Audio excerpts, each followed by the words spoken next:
Tonight, the Stockton Police Department making strides to strengthen their force, welcoming nearly a dozen new trainees, hoping to eventually hit the streets. Thanks for staying with us here at 5:30. I'm Hunter Sowards. And I'm Curtis Ming. Stockton PD has really struggled to recruit and retain officers. Your reporter covering San Joaquin County, Esteban Reynoso, is getting answers on what it all means for the department.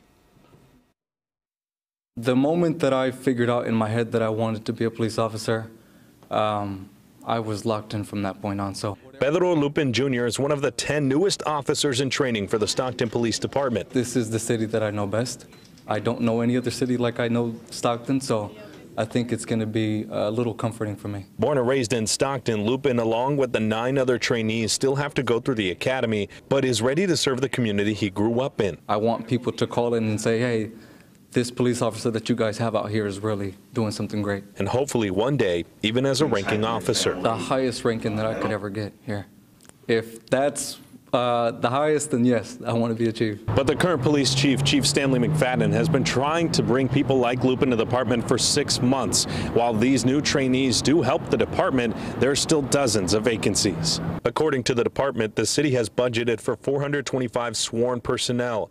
But right now, staffing is at 353. 72 spots remain vacant. We're leaner, but we're mightier. And recruitment, Chief McFadden says, is still at the forefront. We have so much more to offer, right? We have more promotional opportunities. We're on more task force teams than any other agency in the county. Stockton Police is working with the city to keep pay competitive. These trainees are making roughly $72,000 annually. However, other cities like Modesto, according to the government jobs website, are paying up to $90,000 for trainees.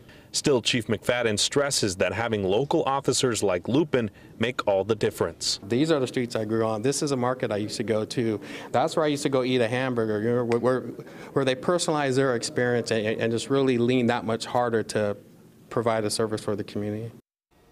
Well, on top of 10 new officer trainees hired, and animal services staff member, dispatcher, and administrative aide were also hired.